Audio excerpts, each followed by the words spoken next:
నమస్తే, welcome to G24 TV. ముందుగా headlines.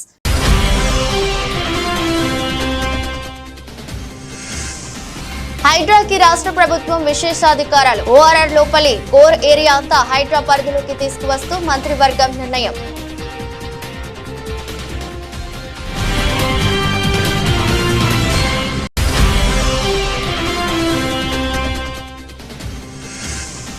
Tirumala laddu వ్యవహారంపై మాజీ సీఎం జగన్ స్పందన. నెయ్యిలో జంతువుల కొవ్వు అనేది కట్టుకదని ఖండించిన వైసీపీ అధినేత.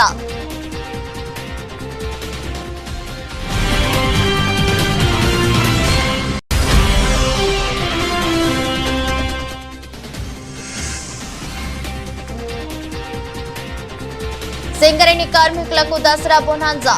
చరిత్రలో ఎన్నడూ లేని విధంగా కాంట్రాక్ట్ ఉద్యోగులకు సైతం బోనస్ ప్రకటించిన ప్రభుత్వం.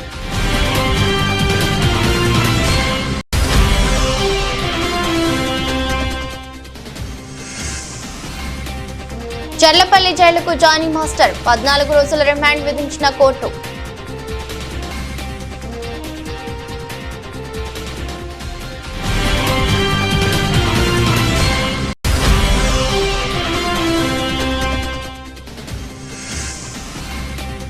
చెన్నై టెస్ట్ సెంచరీలతో కదం తొక్కిన పంత్ గిల్. బంగ్లాదేశ్ ముందు భారీ లక్ష్యం.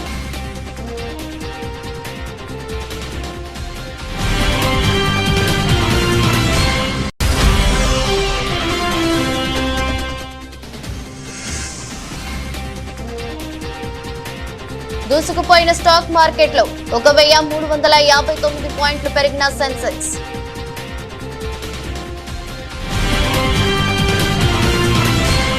స్వాతంత్ర సమరయోధుడు, తెలంగాణ ఉద్యమకారుడు స్వర్గీయ కొండా లక్ష్మణ్ బాపూజీ గారి వర్ధంతి సందర్భంగా ముఖ్యమంత్రి రేవంత్ రెడ్డి ఆ మహానీయుడిని నివాళులర్పించారు. జూబ్లీహిల్స్ నివాసంలో బాపూజీ చిత్రపటానికి పుష్పాంజలి ఘటించారు. బడుగు బలహీన వర్గాల సంక్షేమానికి బాపూజీ తప్పించారని, వారి స్ఫూర్తిని ప్రజా ప్రభుత్వం కొనసాగిస్తుందని అన్నారు. Hyderabad disaster response asset monitoring and protection agency హైడ్రాకి రాష్ట్ర ప్రభుత్వం విశేషాధికారాలు కల్పించింది. ఇందుకు సంబంధించి 1-2 రోజుల్లో ఆర్డినెన్స్ జారీ చేయాలని తీర్మానించింది.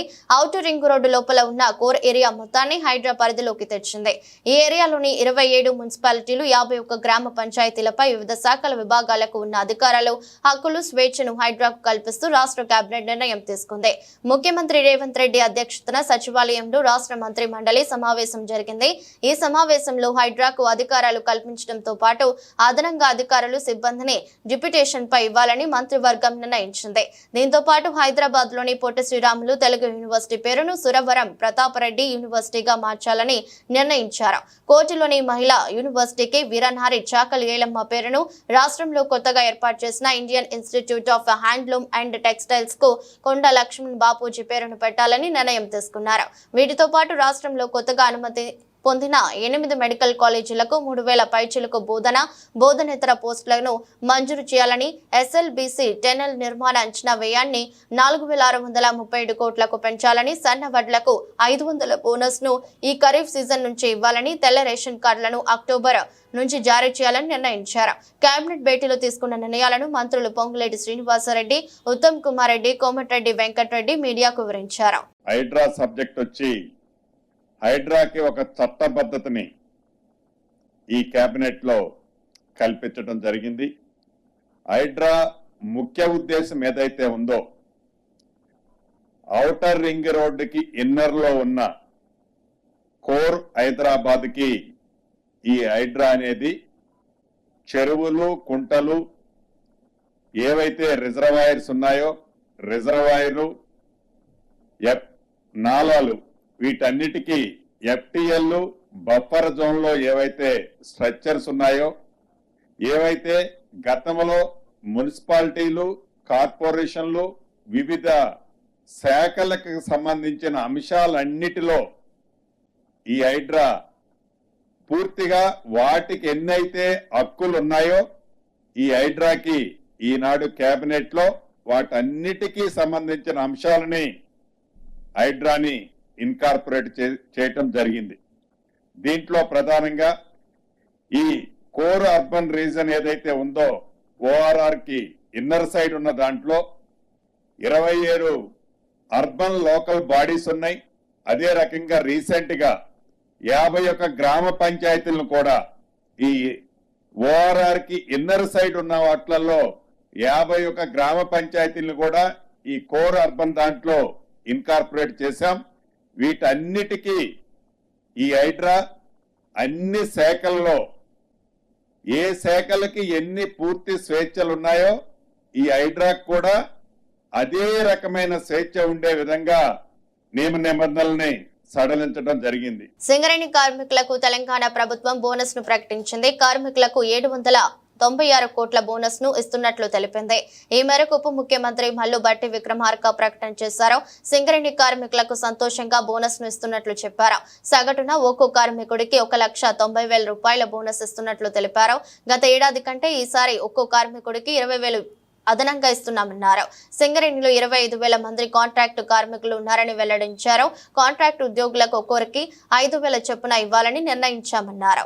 రాష్ట్ర ప్రభుత్వం ప్రాఫిట్ ఆఫ్టర్ ట్యాక్స్ 2023-24 సంబంధించి 4,701 కోటి రూపాయలుగా ప్రకటిస్తూ దీనిలో సింగరేణి సంస్థ ఆ సింగరేణి సంస్థలో పనిచేస్తున్నటువంటి యాజమాన్యంతో పాటు కార్మిక సోదరులు వారి భవిష్యత్ తరాలు కూడా ఇదే రకంగా పెద్ద ఎత్తున ఉపయోగపడాలనేటువంటి ఆలోచనతో సింగరేణి వ్యవస్థని కూడా విస్తరిస్తూ కొంత పెట్టుబడి పెట్టే కార్యక్రమాన్ని కూడా ఈ సందర్భంగా తీసుకుంటాం. ఆ పెట్టుబడి సంబంధించి ఇన్వెస్ట్మెంట్ 2,289 కోట్లు పోగా 2,412 కోట్లని 33% లెక్క 796 కోట్లని కార్మికులకి అంటే ఉద్యోగస్తులకి సరాసరి యావరేజ్ 1,90,000 రూపాయలుగా 1,90,000 రూపాయలుగా పంచేటువంటి కార్యక్రమాన్ని ఈ సందర్భంగా ముఖ్యమంత్రి గారి సమక్షంలో యావత్ మంత్రిమండలి మొత్తం సింగరేణి యాజమాన్యంతో కలిసి ఇప్పుడు ప్రకటిస్తా ఉన్నాం. దీనికి మేమంతా చాలా సంతోషిస్తా ఉన్నాం. ఇంత పెద్ద ఎత్తున పంచుతున్నాం. గత సంవత్సరం కార్మికులకి 1,80,000 పంచితే ఈ సంవత్సరం అదనంగా 1,70,000 పంచితే ఈ సంవత్సరం అదనంగా ఇంకొక 20,000 కలిపి 1,90,000 పంచుతా ఉన్నాం. ఇది 20,000 అదనంగా మనం ఈ సంవత్సరం కార్మికులు పంచుతాము. ఇది కాకుండా కూడా ఇంకా కార్మికుల భవిష్యత్తు కోసం పెద్ద ఎత్తున సింగరేణి సంస్థ చేత విస్తరించడానికి తీసుకోవాల్సిన చర్యలు కూడా చేపడతాం. దేశవ్యాప్తంగా చర్చనీయాంశమైన తిరుమల లడ్డు వ్యవహారంపై ఏపీ మాజీ ముఖ్యమంత్రి వైసీపీ అధినేత వైఎస్ జగన్మోహన్ రెడ్డి స్పందించారు. లడ్డు తయారీలో వాడే నెయ్యిలో జంతువుల కొవ్వు ఉందనేది ఒక కట్టుకథని కొట్టిపారేశారు. దశాబ్దాలుగా జరుగుతున్న పద్ధతుల్లోనే తిరుమలలో లడ్డు తయారీ జరుగుతుందని అన్నారు. దేవుణ్ణి కూడా రాజకీయాలకు వాడుకునే దుర్మార్గమైన మనస్తత్వం చంద్రబాబుదని విమర్శించారు. భక్తుల మనోభావాలతో ఆడుకోవడం ధర్మమేనా అని ఆయన ప్రశ్నించారు. ప్రతి 6 నెలలకు ఒకసారి నెయ్యి సరఫరా కోసం టెండర్ పిలుస్తారని, చంద్రబాబు ముఖ్యమంత్రిగా ఉన్న సమయంలోనే నెయ్యి శాంపిల్స్ తీసుకున్నారని, జూలై 23న రిపోర్టు వస్తే ఇప్పుడు చంద్రబాబు మాట్లాడటం విడ్డూరమని మండిపడ్డారు. జూలై 17న NDDBకి నెయ్యి శాంపిల్స్ పంపించారని, జూలై 23న రిజెక్ట్ చేస్తే చంద్రబాబు ఇప్పటి వరకు ఏం చేశారో ఎందుకు బయటకు చెప్పలేదని ప్రశ్నించారు. జరిగినది జరిగినట్టు చంద్రబాబు చెప్తున్నారని జగన్ పేర్కొన్నారు. నెయ్యి తీసుకొచ్చే ప్రతి ట్యాంకర్ సర్టిఫికేట్ తీసుకోవాలని, ప్రతి ట్యాంక్ శాంపిళ్లను 3 సార్లు టెస్ట్ చేస్తారని వివరించారు. అబద్ధాలను ప్రచారం చేయడం ద్వారా తిరుమల పవిత్రతను దెబ్బతీస్తున్నారని వైఎస్ జగన్ అన్నారు. ఇంకొకటి చెప్పాలి, అసలు ఈ రిపోర్టు రిజెక్ట్ అయిన రిపోర్టు మొట్టమొదటిసారి జూలై 12వ తారీఖున, అంటే ఎవరి హయాంలో, ఎవరు ముఖ్యమంత్రి, జూలై 12వ తారీఖున శాంపుల్స్ తీసుకున్నారు. అంటే ఎవరు ముఖ్యమంత్రి, ఎవరి హయాంలో? ఇది చంద్రబాబు నాయుడు గారు సాక్షాత్తుగా ముఖ్యమంత్రిగా ఉన్న హయాంలో శాంపుల్స్ జూలై 12వ తారీఖున శాంపుల్స్ తీసుకున్నారు. వచ్చిన ట్యాంకర్ అంటే వాళ్ళ టెస్టులన్నీ చేసి, ఆ 3 టెస్టులు అక్కడే వాళ్ళు చేస్తారు, చేసిన ఆ టెస్టులు సరిగ్గా రాలేదు కాబట్టి ఆ శాంపుల్స్ను 17వ తారీఖున NDDBకి పంపించినారు.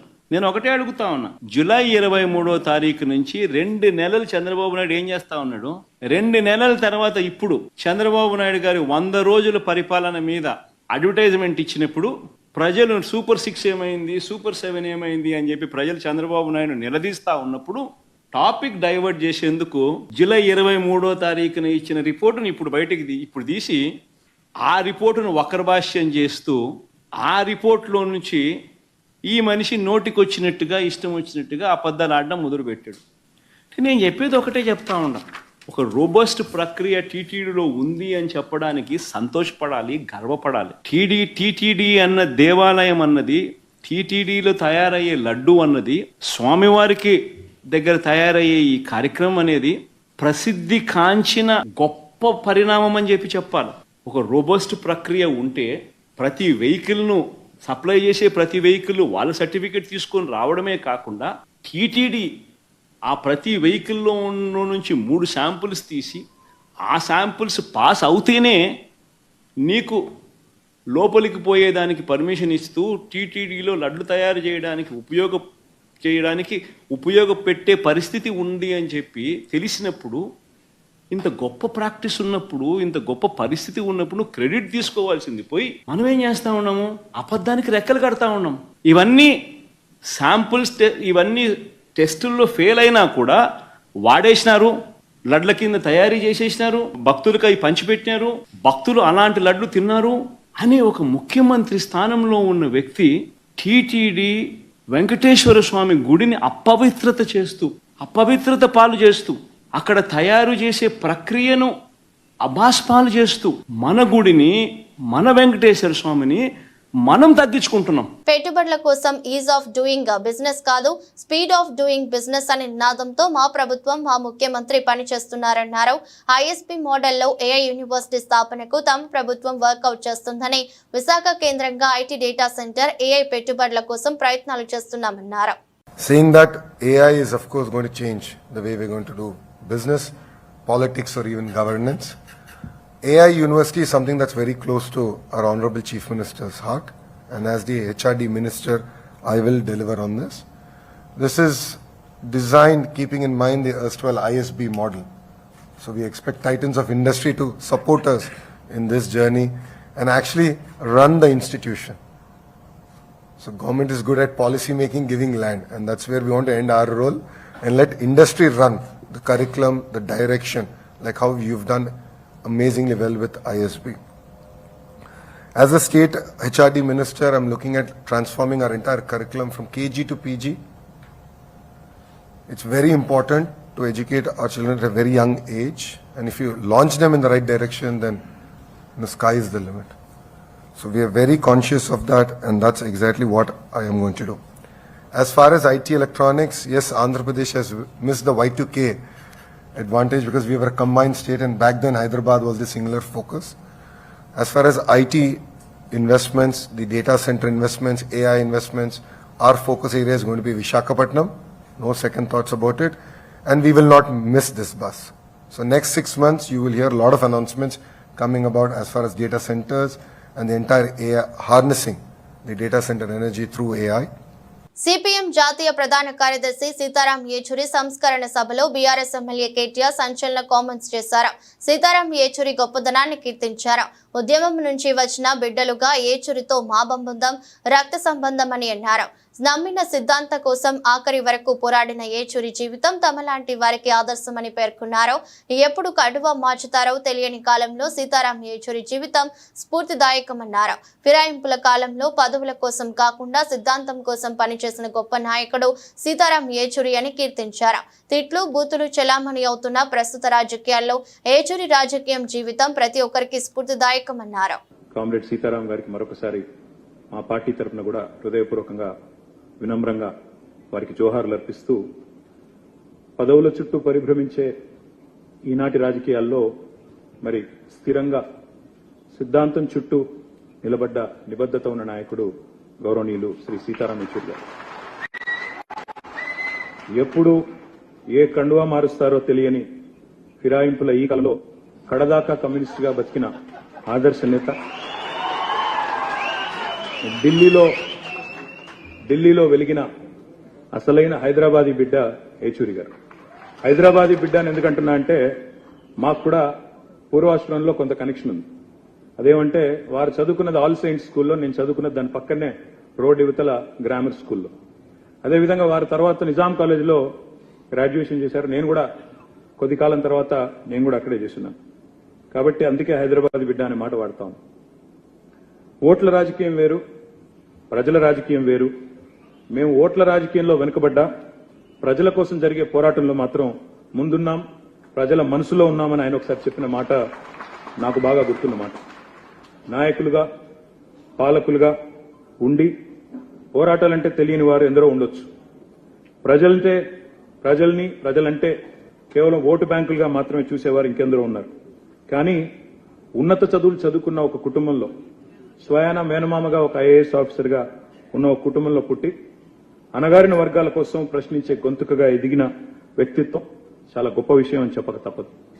పోరాటాల నుండి వచ్చిన నాయకత్వానికి ప్రజల కష్టం, సుఖం, దుఃఖం తెలుస్తుందంటారు. అలాంటి వారిలో ఏచూరి గారు ఒకరని నేను బలంగా నమ్ముతాను. తిరుమల లడ్డు తయారీలో జంతువుల కొవ్వు వినియోగం వివాదంపై టీడీపీ ఈవో జె శ్యామలరావు మీడియాతో మాట్లాడారు. తిరుమల లడ్డు నాణ్యతపై కొంతకాలంగా ఫిర్యాదులు వస్తున్నాయని వెల్లడించారు. నెయ్యిలో తీవ్ర కల్తీ జరిగిందని తేలిన వెంటనే చర్యలు చేపట్టామని స్పష్టం చేశారు. జూలై 6న నెయ్యిని ల్యాబ్ కు పంపామని వెల్లడించారు. వారంలో ల్యాబ్ నివేదికలు వచ్చాయని అన్నారు. ల్యాబ్ రిపోర్టు 2 భాగాలుగా ఇచ్చారని వివరించారు. 100 పాయింట్లు ఉండాల్సిన నెయ్యి నాణ్యత 20 పాయింట్లే ఉందని చెప్పారు. నెయ్యిలో భారీగా జంతువుల కొవ్వుతో కల్తీ జరిగినట్టు నిర్ధారణ అయిన నేపథ్యంలో ఎలాంటి చర్యలు తీసుకోవాలనే అంశంపై కమిటీ వేశామని ఈవో చెప్పారు. అన్వయబుల్ రేట్స్, ఇప్పుడు గీ సప్లై చేయాలంటే ప్యూర్ గీ కౌ గీ సప్లై చేయాలంటే దానికి ఒక వైబుల్ రేట్ ఉంటుంది. ఎవరు కూడా ఫ్రీగా సప్లై చేయరు. సప్లయర్స్ ఎవరు, వాళ్ళకి అది బిజినెస్. అది 320 రూపాయల నుంచి 411 రూపాయలు కేజీకి ఉన్నాయి. అంత తక్కువ రేటులో ఎలా సప్లై చేస్తారు అనేది చూస్తే ఎవరు కూడా ఆ రేటు చూస్తేనే మనకి ఇది ప్యూర్ గీ సప్లై చేయడం వీళ్ళు కాదు అనేది ఎక్స్పర్ట్స్ కూడా చెప్తున్నారు. నార్మల్ పర్సన్స్ కూడా చెప్తారు. మనం కూడా బయట కొన్నప్పుడు, మంచి గీ కొన్నప్పుడు ఎంతకు వస్తుందని మనకు కూడా తెలుసు.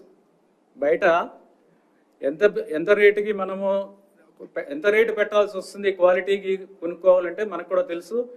అలాంటిది అంత తక్కువ రేటుకి కొనడం వలన అక్కడే మొదటనే మనకి దెబ్బ. అంటే అంత తక్కువ రేటు పెడితే ఆల్మోస్ట్ మనము ఒక క్వాలిటీ మీద అంత అంటే కంట్రోల్ ఉండదు. వాడు ఇచ్చేది మనకి ల్యాబ్ లేదు, మన ఓన్ ల్యాబ్ లేదు, మనం బయటికి పంపించము, రేటే చాలా తక్కువ. ఈ 3 పరిస్థితుల్లో అసలు క్వాలిటీ గీ వస్తుందనేది రాదు అనేది అది చాలా స్పష్టంగా తెలుస్తుంది. ఎనివే ఆ రీజన్స్ అనేది అనలైజ్ చేయడం జరిగింది. అనాలిసిస్ ఎందుకు చేశామంటే కరెక్టివ్ స్టెప్స్ తీసుకోవాలి, ఏం జరిగింది, ఎలా చేయాలి దాన్ని అది చూస్తే ఈ విధంగా తెలిసింది. సో ఉన్న సప్లయర్స్తో గట్టిగా బ్లాక్ లిస్ట్ చేస్తామని చెప్పిన తర్వాత అందరూ కూడా క్వాలిటీ సప్లైస్ అన్నీ కూడా శాంపుల్స్ బాగానే ఉన్నాయి. ఎక్సెప్ట్ ఒక supplier AR foods, AR dairy food private limited. Medchal జిల్లా నాగారం మున్సిపాలిటీ పరిధిలో బీజేపీ సభ్యత్వ నమోదు కార్యక్రమంలో మల్కాజ్గిరి పార్లమెంట్ సభ్యులు ఈటెల రాజేందర్ పాల్గొన్నారు. ఈ సందర్భంగా ఆయన మాట్లాడుతూ సభ్యత్వ నమోదు కార్యక్రమంలో మనం ఎంత ఎక్కువ ఇన్వాల్వ్ అయితే అంత గొప్పగా అయ్యే ఆస్కారం ఉంటుందని, ఇవాళ మనం పడే కష్టం చేసే సభ్యత్వం అనేక సమస్యలకు అది ఒక జవాబు అవుతుందన్నారు. రేపు కార్పొరేటర్ కావాలన్నా, ఎమ్మెల్యేలు ఎంపీలు గెలవాలన్నా ఈ సభ్యత్వ నమోదు కార్యక్రమం ఉపయోగపడుతుందని గుర్తు చేశారు. నాకు చిన్న పెద్ద అని తేడా లేదు, ఎక్కడ మీటింగ్ కు పిలిచినా వస్తాను. మనం పార్టీని గొప్పగా ఎదగాలనే ప్రయత్నం చేస్తున్నాం కాబట్టి అలా మనం పని చేస్తేనే పార్టీ విస్తరించే ఆస్కారం ఉంటుంది. కాబట్టి మీకు తోడుగా ఎప్పుడు ఉంటానని హామీ ఇచ్చారు. ఎన్నికలప్పుడు ఎలా అయితే తిరిగారో ఇప్పుడు కూడా అలానే తిరిగి సభ్యత్వ నమోదును చేయించాలని కోరుతున్నారు. రేపు మున్సిపల్ చైర్మన్ కావాలన్నా, రేపు ఎమ్మెల్యేలు గెలవాలన్నా, ఎంపీలు గెలవాలన్నా, మీరు ఇప్పుడు ఏ సమస్యలు అయితే తీసుకొచ్చి అలా ఇదైతే లేదు, అదైతే లేదు, వీడింటే లేడు, వాడింటే అని చెప్పి ఏ కాంప్రమైజ్ చేస్తుంటాం, అవన్నిటికీ శాశ్వత పరిష్కారం ఈ సభ్యత్వ నమోదు కార్యక్రమం. రెండవది, నేను నామస్కీలు కావాల్సి అక్కర్లేదు. నేను మా చెల్లెళ్ళ నన్ను ఊరుకు అనుకుంటాడు, సౌండ్ తప్పండి, అలాగే వస్తుంది అంటే నువ్వెందుకే కదా అని అంటాడు. ఎంపీలు వస్తారుగా ప్రోగ్రామ్ అంటాడు. నేను దేనికైనా వస్తా టైం ఉంటే తప్పకుండా. నాకు చిన్న పెద్ద, ఇది నేను పాల్గొనేది, నేను పాల్గొన కూడది, ఇది చిన్న అయినా అని పెద్ద అయినా కానీ వ్యత్యాసం లేదు నాకు. ఎందుకంటే మనం కొత్తగా పార్టీని గొప్పగా ఎదగాలని ప్రయత్నం చేసుకుంటున్నాం కాబట్టి అట్లా మనం పని చేసుకుంటేనే రేపు విస్తరించేటువంటి ఆస్కారం ఉంటుంది. కాబట్టి మీరు తోడుగా మా చంద్రబాబు నాయుడు వరుసగా ఇన్స్పిరేషన్ ఉంటుంది. నాదేమైనా ఇన్స్పిరేషన్ నిజంగా పనికొచ్చాలనుకుంటే నా పరిచయం కూడా పనికొచ్చాలంటే తప్పకుండా ఆ పరిచయాన్ని పార్టీకి అప్పచెప్పాల్సిన బాధ్యత ఉంటుంది. పార్టీ వల్ల నాకు ఏం జరిగిందో నా వల్ల కూడా పార్టీ వల్ల ఏం జరగాలి.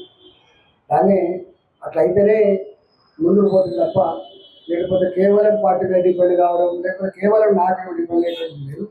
సింబయాటిక్ యాక్టివిటీ అంటుంది. సింబయాటిక్ యాక్టివిటీ పార్టీ మనం పార్టీకి.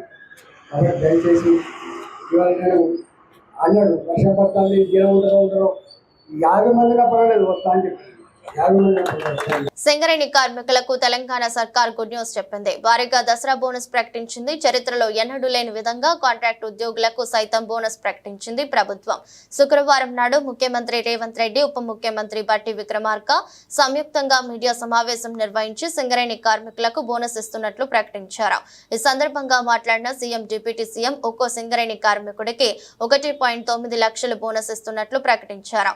గత సంవత్సరం కంటే ఏడాది 20,000 అధికంగా ఇస్తున్నామన్నారు. చరిత్రలో మొట్టమొదటిసారి సింగరేణి కాంట్రాక్ట్ కార్మికులకు 5,000 బోనస్ ఇస్తున్నామని చెప్పారు. తెలంగాణ ఉద్యమంలో సింగరేణి కార్మికులది కీలక పాత్రని, కార్మికుల కుటుంబాల్లో ఆనందం చూడాలన్నదే ప్రభుత్వ లక్ష్యమన్నారు.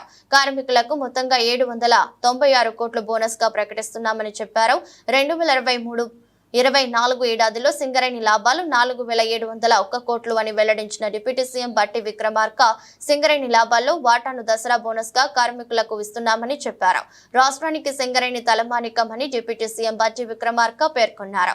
2023లో సింగరేణి 4,701 కోట్ల లాభం గడించిందని, సింగరేణి విస్తరణకు 2,289 కోట్లు పెట్టుబడిగా పెట్టాలని నిర్ణయించామన్నారు. మిగిలిన 2,412 కోట్లను ఒక్కో కార్మికునికి 1.90 లక్షలు చొప్పున పంచాలని నిర్ణయించామన్నారు. 41,837 మంది కార్మికులు సింగరేణిలో పనిచేస్తున్నారని బట్టి చెప్పారు. అలాగే 25,000 మంది కాంట్రాక్ట్ కార్మికులు పనిచేస్తున్నారని తెలిపారు. గతంలో ఎప్పుడు కాంట్రాక్ట్ ఉద్యోగులకు లాభాలు పంచలేదని, మొదటిసారి కాంట్రాక్ట్ కార్మికులకు 5,000 చొప్పున పంచుతున్నామని బట్టి తెలిపారు. గోదావరి నదిలో ఓఎన్జీసీ చమురు సంస్థ వేసిన పైప్ లైన్ నుంచి గ్యాస్ లీక్ అవుతుంది. శనివారం తెల్లవారుజాము నుంచి నదిలో నీటిని చీల్చుకుంటూ గ్యాస్ పైకి ఎగిసి వస్తుంది. యానం, దర్యాలతిప్ప, కాట్రేనికోన మండలం బలుసుతిప్ప మధ్యలో ఈ లీకేజీ చోటు చేసుకుంటుంది. చుట్టుపక్కల కిలోమీటర్ల మేర ఈ గ్యాస్ వ్యాపించింది. మంటలు ఎగిసిపడే ప్రమాదం ఉందని స్థానికులు భయాందోళనను వ్యక్తం చేస్తున్నారు. అధికారులు వెంటనే స్పందించి గ్యాస్ లీకేజీని ఆపేందుకు చర్యలు తీసుకోవాలన్నారు. గోదావరి జిల్లాలో ఇలాంటి గ్యాస్ లీక్ ఘటనలు, గ్యాస్ లీక్ కారణంగా మంటలు చెలరేగిన ఘటనలు గతంలోనూ చోటు చేసుకున్నాయని గుర్తు చేశారు. అందువల్ల వెంటనే ఈ గ్యాస్ లీకేజీని అరికట్టి భారీ నష్టం జరగకుండా చూడాలని స్థానికులు డిమాండ్ చేస్తున్నారు. చూడండి ఎలా పొంగుతుందో. ఇక్కడ పైప్ లైన్ అనేది ఇక్కడ అన్ని ఉన్నాయి, ఆనవాళ్ళు అన్ని ఉన్నాయి. చాలా దారుణమైన పరిస్థితి ఇక్కడ మేము చూస్తున్నాం. మేము ఈ రోజు యానం కాంగ్రెస్ పార్టీ నుంచి అలాగే విసికే పార్టీ నుంచి నాయకులు కార్యకర్తలు కలిసి మాకు ఈ విషయం తెలిసినట్టుంటే కూడా ఇక్కడికి మేము రావడం జరిగింది. ఒక్కసారి వీడియో చూడండి, ఎంత దీనివల్ల డ్యామేజ్ అవుతుంది, దీనికి ఎవరు సమాధానం చెప్తారు, దీనివల్ల పిస్టల్ పడడం జరుగుతుంది. దీని మీద స్పందించాల్సిన నాయకులు ఏమయ్యారు, ప్రభుత్వ అధికారులు ఏమయ్యారని నేను అడుగుతాను. నేను ఈ రోజు క్వశ్చన్ ఇస్తాను అందరికీ కూడా. మల్లాడి కృష్ణారావు గారు అలాగే ఉన్న లోకల్ ఎమ్మెల్యే గారు మీరు ఏం చేస్తున్నారు, ఇలాంటివన్నీ కూడా మీరు తెలుసుకుని దీని మీద స్పందించాలి. రేపొద్దున జరగరాని కూడా ఏదైనా అనర్థం జరిగితే దీనివల్ల ఎవరు సమాధానం చెప్తారు. ఇది భయంకరమైన స్మెల్ రావడం జరుగుతుంది. మీరు దయచేసి దీని మీద స్పందించి వెంటనే తగిన యాక్షన్ తీసుకోవాలి. దీనివల్ల కూడా చాలా డ్యామేజ్ ఉంటుందని తెలుస్తున్నాం. మేము అక్కడికి వెళ్ళడానికి భయం వేస్తుంది, అక్కడికి వెళ్తుంటే భయంకరమైన స్మెల్ వస్తుంది. దయచేసి మీరు అందరూ కూడా దీని మీద స్పందించి. మహిళా డాన్సర్ పై లైంగిక దాడికి పాల్పడినట్టు ఆరోపణలు ఎదుర్కొంటున్న సినీ కొరియోగ్రాఫర్ జానీ మాస్టర్ కు రాజేంద్ర నగర్ కోర్టు 14 రోజుల పాటు రిమాండ్ విధించింది. దీంతో పోలీసులు ఆయనను చెర్లపల్లి జైలుకు తరలించారు. బాధితురాలి ఫిర్యాదు మేరకు ఈ నెల 19న గోవాలో జానీ మాస్టర్ ను అరెస్ట్ చేసిన పోలీసులు శుక్రవారం ఆయనను ఉప్పర్పల్లిలోని రాజేంద్ర నగర్ కోర్టులో హాజరుపరిచారు. అంతకుముందు ఆయనకు గోల్కొండ ఏరియా హాస్పిటల్లో వైద్య పరీక్షలు జరిపించారు. కాగా ఈ కేసు రిమాండ్ రిపోర్ట్ లో పోలీసులు పలు అంశాలను పొందుపరిచారు.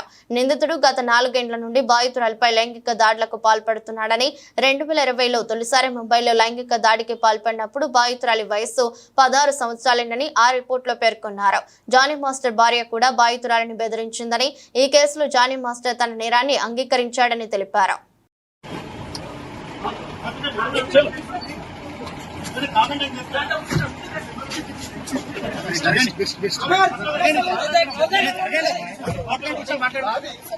శుభ్మన్ గిల్ ఖాతాలో మరో సెంచరీ పడింది. బంగ్లాదేశ్ తో జరుగుతున్న తొలి టెస్ట్ లో అతను సెంచరీ కొట్టాడు. టెస్టులో అతనికి ఇది 5వ సెంచరీ. చెన్నై టెస్ట్ లో పంత్ సెంచరీ చేసి అవుట్ అయిన తర్వాత గిల్ సెంచరీ నమోదు చేశాడు. 160 బంతుల్లో అతను శతకాన్ని బాదాడు.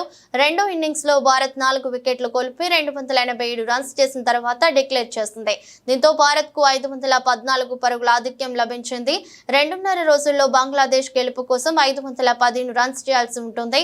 ఇవాళ ఉదయం పంత్ గిల్ ను ఆడేసుకున్నాడు. బంగ్లా బౌలర్లను బౌండరీలతో సతాయించారు. ఈజీగా స్కోర్ బోర్డును పరిగెత్తించారు. పంత్ తన వెరైటీ షాట్లతో అలరించగా గిల్ మాత్రం తన ట్రేడ్ మార్క్ షాట్స్ తో నిలకడ ప్రదర్శించాడు. ఆ ఇద్దరి మధ్య 167 పరుగుల భాగస్వామ్యం ఏర్పడింది. పంత్ 109 రన్స్ చేసి అవుట్ అవ్వగా గిల్ మాత్రం 119 రన్స్ తో నాట్అవుట్ అయి నిలిచాడు. దేశీయ స్టాక్ మార్కెట్లు మరో మైలురాయిని అధిగమించాయి. రోజుకొక రికార్డును బద్దలు కొడుతున్న సూచీలు శుక్రవారం 84,000 మైలురాయిని అధిగమించి చారిత్రక గరిష్ట స్థాయిలో ముగిసింది. బ్యాంకింగ్ రంగ సూచీలు భారీగా పుంజుకోవడంతో పాటు అమెరికా, ఆసియా మార్కెట్ల నుంచి వచ్చిన సానుకూల అంశాలు సూచీల్లో జోష్ పెంచింది. ఇరు సూచీలు ఆల్ టైమ్ రికార్డు స్థాయిలో ముగియడం విశేషం. ఇంట్రాడేలో 1,500 పాయింట్లకు పైగా లాభపడి 30 షేర్ల ఇండెక్స్ సూచీ సెన్సెక్స్ చివరకు 1,159.51 పాయింట్లు అందుకొని చారిత్రక గరిష్ట స్థాయి 84,544.31 వద్ద ముగిసింది. అటు మరో సూచీ నిఫ్టీ సైతం 26,000 దిశగా పయనిస్తుంది. మార్కెట్ ముగిసే సమయానికి నిఫ్టీ 375 పాయింట్లు అందుకొని 25,791 దగ్గర స్థిరపడింది. గత వారంలోనే 83,000 మార్క్ ను అధిగమించిన సెన్సెక్స్ కేవలం 5 ట్రేడింగ్ రోజుల్లోనే మరో మైలురాయి 84,000 మార్క్ ను చేరుకోవడం విశేషం. దీంతో మదుపర్ల సంపద మరో 6 లక్షల కోట్లకు పైగా పెరిగింది. పెట్టుబడిదారులు ఎగబడి కొనుగోలు జరపడంతో సూచీలతో పాటు మదుపర్ల సంపద కూడా అమాంతం పెరిగింది. ఈక్విటీల ర్యాలీలో బీఎస్ఈలో లైస్టిన కంపెనీల విలువ 6,24,468.11 కోట్లు పెరిగి 4,71,71,745.83 కోట్లు చేరుకుంది. వార్తలు ముగించే ముందు మరోసారి హెడ్లైన్స్.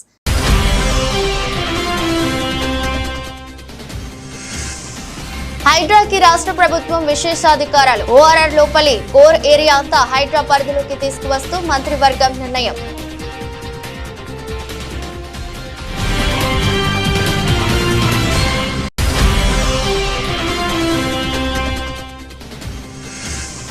తిరుమల లడ్డు వ్యవహారంపై మాజీ సీఎం జగన్ స్పందన. నెయ్యిలో జంతువుల కొవ్వు అనేది కట్టుకదని ఖండించిన వైసీపీ అధినేత.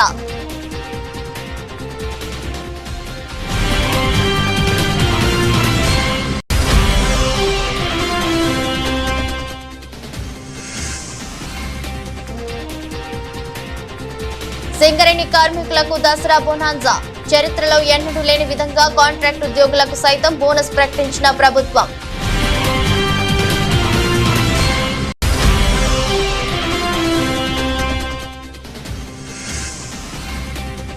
చర్లపల్లి జైలుకు జానీ మాస్టర్. 14 రోజుల రిమాండ్ విధించిన కోర్టు.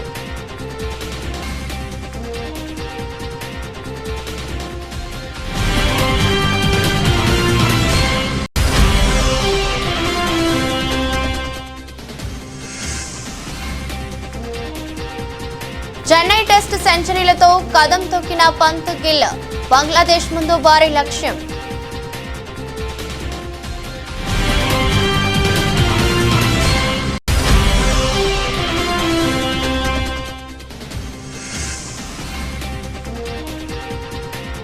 దూసుకుపోయిన స్టాక్ మార్కెట్లో 1,359 పాయింట్లు పెరిగిన సెన్సెక్స్.